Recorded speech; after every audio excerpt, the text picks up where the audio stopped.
3 NBA issues we've got to get to. Chris Broussard is our NBA voice. Okay, let's start with something. This Warrior thing is interesting. If Boogie Cousins throws a mouthpiece, he's out for 4 days. Steph Curry, he's Stephlon. Stephlon. He's the Will. I like that. He's the Will Smith.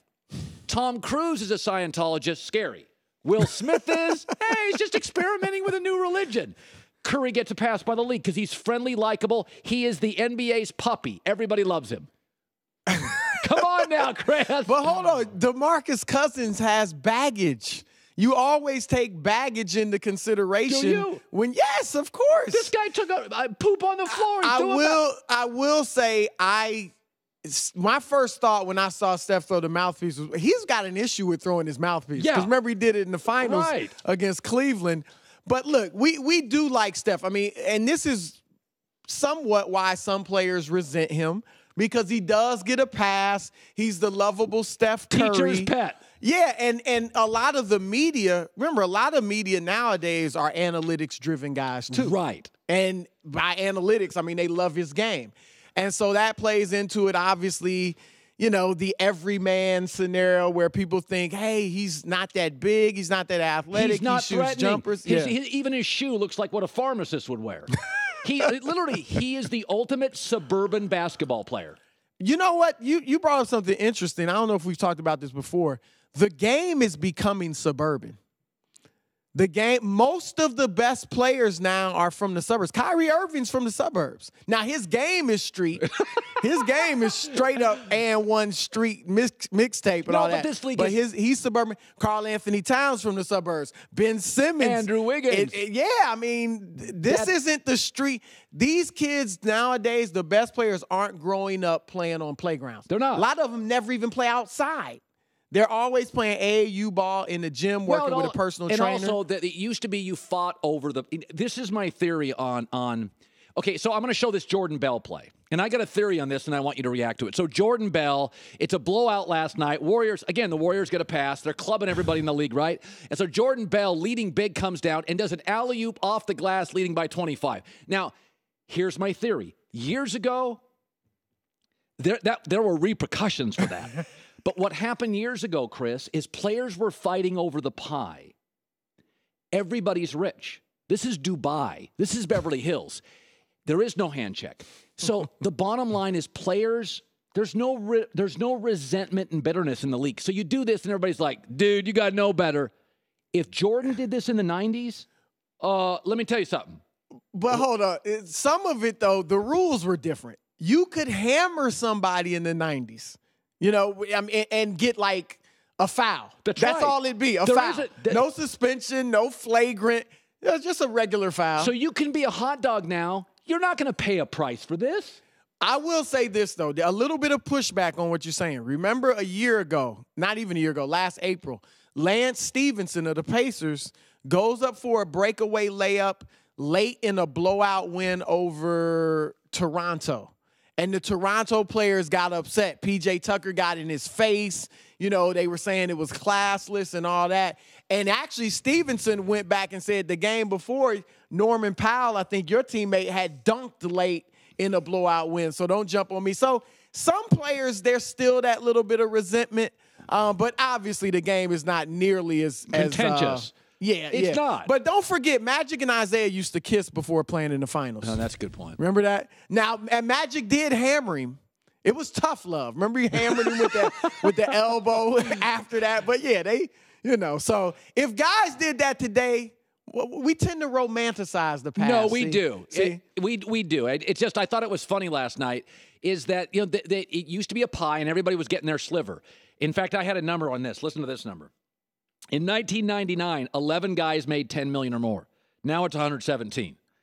So it's hard to be bitter and resentful when you're driving your second Bentley home. Well, speaking of bitterness, I do think sometimes that plays in with the older players being critical of these guys. Because Charles Barkley, what was the most money he made? Charles makes more now as an analyst than he did as a great player. Yep. Okay, so I want you, all your sources on Lonzo Ball. Now, he's had 3 games, 13-9-9. What are your sources, and I'm going to talk Ben Simmons in a second. What are your sources saying on Lonzo Ball? Good, bad, and ugly. What are they telling you? It's still split. I mean, there are those that talk about the lack of athleticism. He's not that strong. He's not. Look now at his shooting percentage and things like that. Then there are those that love his IQ, that think he's going to be fantastic. I mean, you heard Alvin Gentry say before the game last night that there's no doubt this guy is going to be fantastic, or not last night, but no doubt he's going to be fantastic. I would say more of the people I talk to think he's going to be a really good player, like a star-type player. I do, They love, like I said, the IQ, the feel for the game. The length. Yeah, exactly. I love him. I think he's off to a very good start. Yeah. I mean, he's a 19-year-old kid. We got to expect him to need to grow into his body. By the way, he plays John Wall tomorrow night. He's going to get beat up. Yeah, Wall is going to go at him. Marcin Gortat even said that, his teammate. No. He's got a bullseye on his chest. Oh, yeah, John Wall is going to torture him for 3 hours on the defensive end. Okay, so Ben Simmons. Now, I got to tell you something. We both liked him. I have predicted, I think Simmons is better than Lonzo Ball. I got to tell you, Ben's a better scorer than I thought he would be. I think Philadelphia's got Carson Wentz and Ben Simmons. They got like 10 years of special. He is a better scorer in the NBA than I thought he would be. Well, remember, he was a good scorer in college. He averaged 19 in college. He can't shoot. Now, he cannot shoot outside. But if you watch his form is not bad.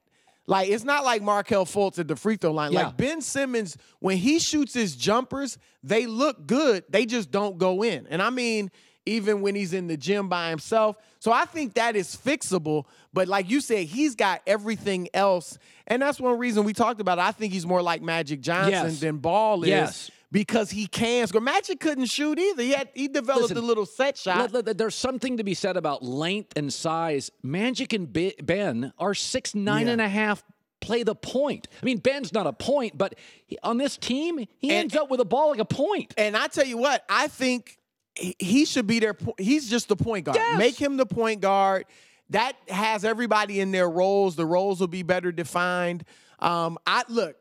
I don't want to get ahead of myself. This might sound crazy, but when you look at their positions and you look at their ability, Ben Simmons, we've talked about Magic.